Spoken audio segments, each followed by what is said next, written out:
কল্যাণ ব্যানার্জি আর মেনকা গুরুস্বামী এই দুজন ছাড়া পাগল ছাগল আর কাউকে পাওয়া যায়নি।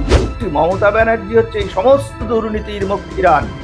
ভোট হলে তো মমতা ব্যানার্জির দলকে কেউ ভোট দেবে না, যে কোনো দলকে দিতে পারে, কিন্তু মমতা ব্যানার্জির দলকে কেউ দেবে না। স্যার আপনাকে মাধ্যমে স্বাগত। নমস্কার। স্যার আমরা দেখলাম এসআইআর নিয়ে ফের রাজ্য গেল সুপ্রিম কোর্টে। মেনকা গুরুস্বামী এবং কল্যাণ বন্দ্যোপাধ্যায়রা গেছিলেন এবং সেখানে সুপ্রিম কোর্টের তরফ থেকে অনেকগুলি কথা বলা হয়েছে। তার মধ্যে অন্যতম হলো যে জুডিশিয়াল অফিসারদের নিয়ে প্রশ্ন তুললে দৃষ্টান্তমূলক জরিমানা এবং শেষ কথা জুডিশিয়াল অফিসাররাই করবে। এই কিভাবে দেখছেন বিষয়টা? দেখো, এটা তো দেখার প্রশ্ন নয়। কল্যাণ ব্যানার্জি আর মেনকা গুরুস্বামী এই দুজন ছাড়া পাগল ছাগল আর কাউকে পাওয়া যায়নি। অত টাকা নেওয়া মনু সিংভি বা ওই যে কি বলে এই কপিল সিব্বাল, এরা বোধহয় গালাগাল খেতে রাজি হবে না। Fools rush where angels fear to tread. এরা এতটাই মানে ভীত সন্ত্রস্ত এবং এতটাই ডেসপারেট মমতা ব্যানার্জি এবং তার দলবল, যে তারা যে বিধানটা চিফ জাস্টিসের বেঞ্চ দিয়েছে সেই বিধানটাকেই অস্বীকার করে তারা তাদের মতামত অনুযায়ী এসআইআর করতে নির্বাচন কমিশনকে বাধ্য করার দিকে এগোতে চাইছে। যাকেই তারা পাঠায়, প্রথমে বিএলও, ইআরও তাদের সম্পর্কে বলা হলো, দেখা গেল যে ডিস্ট্রিক্ট ম্যাজিস্ট্রেট এবং তোমার কি বলে এসডিও, বিডিও, তারাও দলদাস হিসেবে মমতা ব্যানার্জির দেহি পদপল্লব মুদারম করে তারা মমতা ব্যানার্জির ইচ্ছানুযায়ী এসআইআর করার দিকে এগোচ্ছিল। তো মমতা ব্যানার্জি কিন্তু খুব রাগঢাক করেনি, প্রথম থেকেই বলে এসছে যে যত মৃত ভোটার, যত ডিসপ্লেস ভোটার, তাদের ভোট আমরা দিয়ে দিই, সুতরাং তাদের নাম থাকবে। যারা জেহাদি, বামাতি, যত জামাতি, বিদেশি নাগরিক, তাদের ভোটিং রাইট থাকবে। এইটা যতক্ষণ না হবে ও কিন্তু বিভিন্ন রকমভাবে বাধা দিয়ে যাবে। এই বাধা দেওয়ার একটা স্টুপিড স্তর হচ্ছে গতকালের মানে পার্লামেন্টে ওই যেই দুজন লয়ারের কথা বললে অলমোস্ট ব্রিফলেস, তো সেই দুজন লয়ার গিয়ে লাফালাফি করে এসছে এবং যথারীতি সুপ্রিম কোর্টের কাছে মুখ ঝামটা খেয়েছে এবং এখন বুঝতেই পারছে যে আদালতের সময় নষ্ট করার জন্য জরিমানা, এমনকি জেল যাত্রাও তাদের হতে পারত। এবং সেই সঙ্গে বলা হয়েছে যে জুডিশিয়াল অফিসাররা যদি মনে করেন যে আপনি বৈধ ভোটার নন, তাহলে আপনি ভোট দিতে পারবেন না।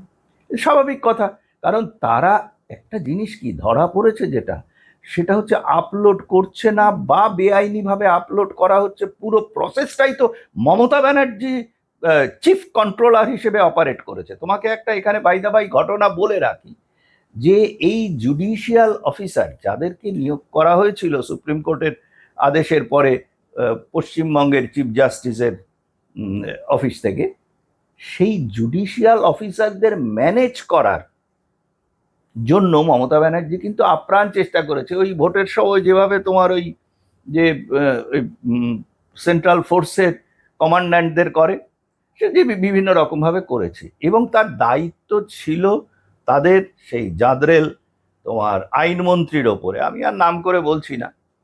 এবং আইনমন্ত্রী যখন এটা করতে পারলো না, এই গুরুস্বামীরা যখন কোর্টে গেল মমতার কথায়, হ্যাঁ, তখন কিন্তু মমতা ব্যানার্জি তাকে পুরো তার মন্ত্রিত্ব কেড়ে নিয়ে নিজের ওপর নিয়ে নিল, নিজে করছে। কাজেই আমি তো পরিষ্কার বলছি, মমতা ব্যানার্জি হচ্ছে এই সমস্ত দুর্নীতির মুখীরানী এবং সারা পশ্চিমবঙ্গের কোনো রকম সাংবিধানিক, কোনো রকম মানে কি বলবো, বৈধভাবে পশ্চিমবঙ্গ প্রশাসনের চালানোর কোনো এখতিয়ার নেই। মমতা ব্যানার্জি আদেশ, মমতা ব্যানার্জির যে কি বলবো নির্দেশিত পথের বাইরে যে একটা কথা দেখো বলি এখানে তোমাকে, বাই দা বাই এসব মানুষের জানা উচিত, কারণ পশ্চিমবঙ্গের যে প্রেস্টিটিউটস মিডিয়া আছে মমতার পা চাটা বিভিন্ন রকমভাবে সেগুলো প্রমাণ হচ্ছে। এখন তারা মিথ্যাচার করে জনসাধারণের মধ্যে বিভেদ তৈরি করতে চাইছে একমাত্র মমতা ব্যানার্জির সুবিধে করে দেওয়ার জন্য। তো সেখানে তারা এগুলো প্রচার করবে না। গতকাল মমতা ব্যানার্জির হেয়ার অ্যাপারেন্ট, মানে আমি বলতে চাইছি তার সেই ভারত বিখ্যাত ভাইপো, হ্যাঁ বিশাল শিক্ষিত, এদের তো দুজনের একটা মিল আছে কিন্তু, পিসি ভাইপো। পিসি হচ্ছে জাল পিএইচডি আর ভাইপো হচ্ছে জাল এমবিএ। তো এই শিক্ষা দীক্ষা নিয়ে ভাইপো কিন্তু একটা ভালো কাজ করেছে। কি কাজ করেছে যেটা কিন্তু পশ্চিমবঙ্গের মানুষ কতটা নোটিস করেছে আমি জানি না। সেই জায়গাটা হচ্ছে যে আমি এতদিন ধরে বলে আসছিলাম, আমরা অনেকেই এখন বলছি এতে সবাই, এবং বুঝতেও পারা যাচ্ছে দোভাল সাহেব বারবার আসছেন এখানে, ভারতবর্ষের integrity at danger in the hands of this পিসি ভাইপো কোম্পানি। প্রথম থেকে এরা কিন্তু পশ্চিমবঙ্গ বলে না, মমতা ব্যানার্জি বলে বাংলা, ভাইপো বলে বাংলা, তার চেলা চামুন্ডা ছুঁচো ইঁদুর বেড়াল যেসব নেতা ফেতারা আছে সব হচ্ছে বাংলা বলে। এমনকি প্রশাসনিক স্তরেও এখন বাংলা বলছে। বাংলার তো তিনি মুখ্যমন্ত্রী নন, তিনি বাংলার কেউ নয়, কেন ওরা বাংলা বলছে? ওদের মানে কি বলবো, শয়নে স্বপনে শুধু নয়, মননে বাংলা, বাংলাস্তান, যেই বাংলাস্তানের তিনি হবেন সম্রাজ্ঞী এবং যুবরাজ হবেন তার ভাইপো ভাতিজা। কেন কথাটা বললাম বলতো? ভাতিজা, তিনি তো বিশাল শিক্ষিত, তিনি কিন্তু 1896 সালে লেখা একজন বিখ্যাত বাঙালি কবির কবিতার লাইন উল্লেখ করে ওইখানে ভাষণ দিলেন যে 7 কোটি সন্তানেরে হে বঙ্গ জননী রেখেছ বাঙালি করি মানুষ করণী। তার বলার উদ্দেশ্য হয়তো একটা কিছু ছিল, উনি ওনার মতোই শিক্ষিত ওনার অডিয়েন্সকে বুঝিয়েছেন, কিন্তু সেটা যেহেতু এয়ার হয়েছে ইন পাবলিক, আমরা শুনেছি সেটা। এইবারে 7 কোটি সন্তানেরে হে বঙ্গ জননী রেখেছ বাঙালি করি মানুষ করণী, উনি বলতে চাইছেন যে তখনও ছিল 7 কোটি, এখনো ভোটের সময়ে 7 কোটি, শুধু ওনার মননে যেটা আছে সেটা বেরিয়ে এসছে। অপরাধীরা তো এভাবেই ধরা পড়ে। যখনকার কথা 1896 সালে, তখন পশ্চিমবঙ্গের অস্তিত্ব ছিল না, এবং তখন হলে ওনার পিসি রাস্তার ভিখিরি হতো, যে ব্যবসা করতেন পারিবারিকভাবে সেই ব্যবসায় তাকে থাকতে হতো, তিনি কোনো ভদ্রসভ্য সমাজে থাকতে পারতেন না, কারণ উনি পশ্চিমবঙ্গের মুখ্যমন্ত্রী হয়েছেন। শ্যামাপ্রসাদের লড়াই, গোপাল মুখার্জি, যুগল ঘোষেদের লড়াই, এর ফলশ্রুতি হচ্ছে পশ্চিমবঙ্গ, যার ফয়দা আজকে পিসি ভাইপো তুলছে। কিন্তু সেই সময়ে যে 7 কোটি লোক ছিল সেটা হচ্ছে সুবে বাংলার, যার মধ্যে বর্তমান বিহার, বর্তমান আসামেরও অনেকটা জায়গা আছে, এই সব মিলিয়ে তখন ছিল 7 কোটি। এবং পশ্চিমবঙ্গে এখন যে ভোটার লিস্ট যাতে এসআইআর হচ্ছে, সেটা পশ্চিমবঙ্গের জন্য হচ্ছে, সুবে বাংলার জন্য হচ্ছে না। আসলে উনি এবং ওনার পিসি, তাদের মননে তারা কিন্তু বাংলাদেশি যেসব ঘুষপেটিয়া ভোটার্স, রোহিঙ্গা ভোটার্স, তাদেরকেও তো তাদের ভোটার বলে মনে করেন, এবং তাদের জায়গাটাকেও এদের জায়গা বলে মনে করে তিনি বাংলাস্তানের কথা বলেন। সেই জিনিসটা কিন্তু প্রকাশ পেয়ে গেল তখনও 7 কোটি, এখনো 7 কোটি, এটা বলার মাধ্যমে। এটা অনেক আগে বলে আসছি। এবং দেখো, যে ভাষায় বাংলাদেশের তদানীন্তন স্বঘোষিত সেই যে একজন ছিল না, ভারত বিদ্বেষী একটা যুদ্ধবাজ এক বুড়ো, চলে গেল, কি নাম ওর, তোমার কি বলে, প্রধান উপদেষ্টা, তো সেই প্রধান উপদেষ্টা ভয় দেখিয়েছিল, এবং তার দলবল ভয় দেখিয়েছিল কি, চিকেন নেক কেটে ভারতবর্ষকে 7টা রাজ্যকে বিচ্ছিন্ন করে দেবে। এই চিকেন নেকের ভয়টা মমতা ব্যানার্জিও দেখিয়েছে। শুধু তাই নয়, মমতা ব্যানার্জি বেআইনিভাবে, সংবিধান বহির্ভূতভাবে ভারত সরকার, ভারতীয় মিলিটারি, ভারতের জনগণকে থ্রেট করেছেন।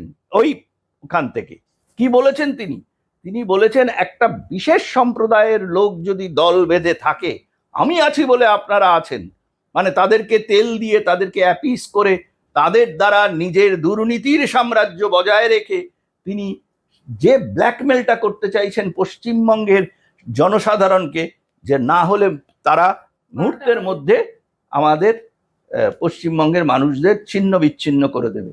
এটা কিসের থ্রেট? এর পরেও ইনি কেন ভারতবর্ষে কোনো সাংবিধানিক পদে থাকবেন? কি অধিকার আছে ওনার থাকার? ওনার ভোট চাওয়ার কি অধিকার আছে? উনি তো এখন ভোট চাইছেন না, উনি চাইছেন আমরা যেভাবে ভোট করি। জ্ঞানেশ কুমার যেটা বলেছেন যে এবারে ভারতবর্ষের অন্যান্য জায়গার মতো এখানে ভোট হবে, কিন্তু ভোট হলে তো মমতা ব্যানার্জির দলকে কেউ ভোট দেবে না। যে কোনো দলকে দিতে পারে, কিন্তু মমতা ব্যানার্জির দলকে কেউ দেবে না। এই পিসি ভাইপো কম্বিনেশন, জাল পিএইচডি আর জাল এমবিএ, তাদেরকে কেউ ভোট দেবে না। আমি বহুবার প্রশ্ন করেছিলাম, এই যে অভিষেক ব্যানার্জি এত বড় লোক, এত বিশাল একটা বাড়িতে থাকে, এইভাবে এত তার গার্ড, তার যে ওই যে লিপস অ্যান্ড বাউন্সের ব্যবসাটা কি, কি ব্যবসা থেকে তারা টাকা করে, এর সদুত্তর আমি কারোর কাছ থেকে কখনো পাইনি। প্রেস্টিটিউটের লোকগুলো আমাকে বলতে পারেনি।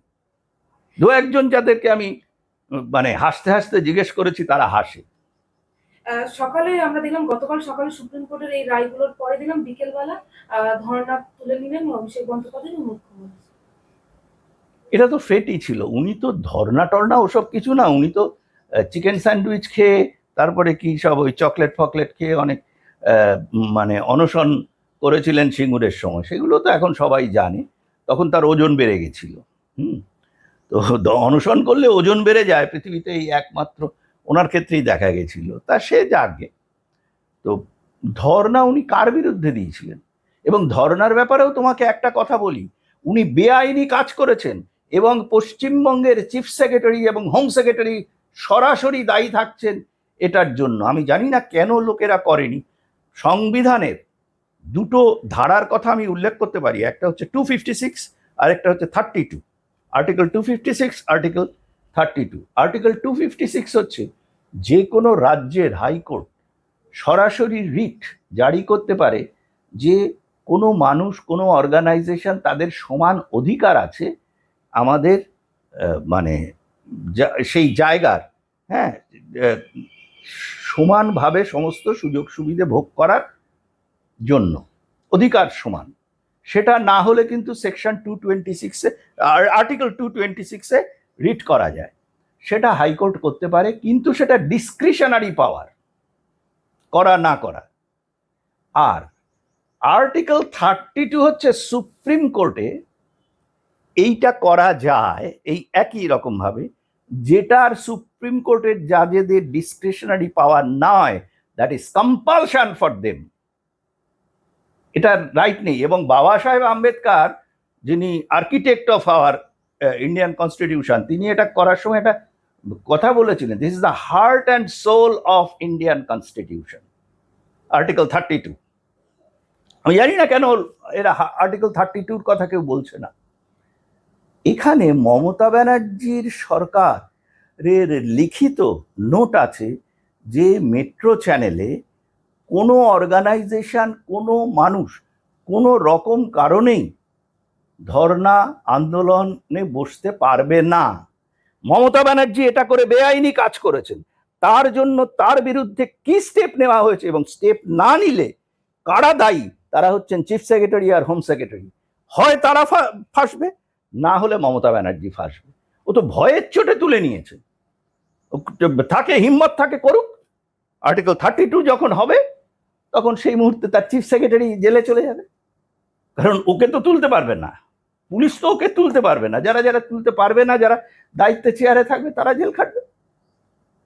এখানে কোনো আইন কানুন চলছে নাকি? পশ্চিমবঙ্গে উনি আপ্রাণ চেষ্টা করছেন এখন একটা মানে পশ্চিমবঙ্গের সাধারণ মানুষদের মধ্যে একটা দাঙ্গা হাঙ্গামা বাঁধিয়ে দিতে। এবং উনি তো চিকেন নেককে কাটার পক্ষে। এবং উনি দেখো কিরকম মিথ্যে কথাগুলো বলেন।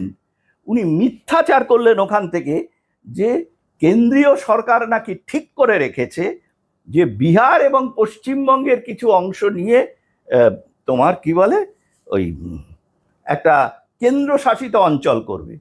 তুমি যে কোনো ফ্যাক্ট চেকে দেখো, সেটা দেখা যাবে ওটা ফেক নিউজ। একদম কোনো রকম প্রপোজাল নেই, কেউ কিচ্ছু বলেনি। উনি যা খুশি তাই বলে যাচ্ছেন। একটাই উদ্দেশ্য, নিজের এবং ফ্যামিলির চরম দুর্নীতি বজায় রেখে পশ্চিমবঙ্গের এক্সচেকারকে লুট করে মানুষকে দাবিয়ে রেখে বিদেশি নাগরিকদের দ্বারা ভোটাধিকারে এখানে ইলেকশন জিতে বংশ পরম্পরায় সাম্রাজ্য স্থাপন করা। এটা যে ভারতবর্ষে আজকের রাজনীতিতে, আজকের যে সমাজনীতিতে টোটালি একটা অ্যানাক্রনিক, সেই বুদ্ধিটা এই জাল পিএইচডি অ্যান্ড জাল এমবিএ তাদের ঘটের মধ্যে নেই। সেইটাই হয়ে যাচ্ছে মুশকিল ওদের পক্ষে।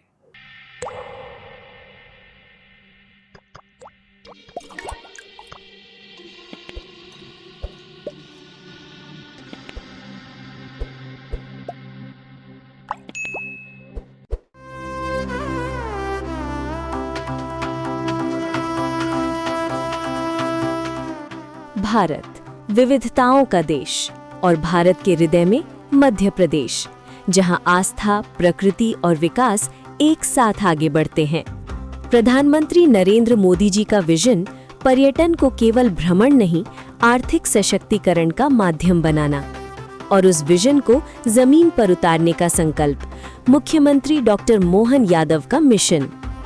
पीएम श्री पर्यटन वायु सेवा इंदौर, भोपाल, उज्जैन, ग्वालियर, जबलपुर, रीवा और खजुराहो को जोड़ती नई उड़ानें, तीर्थयात्रियों और पर्यटकों के लिए बेहतर सड़कें, ठहरने की आधुनिक सुविधाएं, महाकालेश्वर ज्योतिर्लिंग आस्था का कालजयी केंद्र, ओमकारेश्वर ज्योतिर्लिंग अद्वैत चेतना का तीर्थ, अमरकंटक नर्मदा का उद्गम, चित्रकूट राम कथा की पावन भूमि, Kanha tiger reserve, Bandhavgarh tiger reserve, Pench tiger reserve, प्रकृति संरक्षण के साथ इको टूरिज्म का विस्तार, कूनो और गांधी सागर वन्यजीव संरक्षण की नई पहचान, प्राणपुर, सावरवानी और लाडपुर खास सर्वश्रेष्ठ पर्यटन ग्राम, चंदेरी का क्राफ्ट हैंडलूम टूरिज्म विलेज रोजगार और परंपरा का संगम।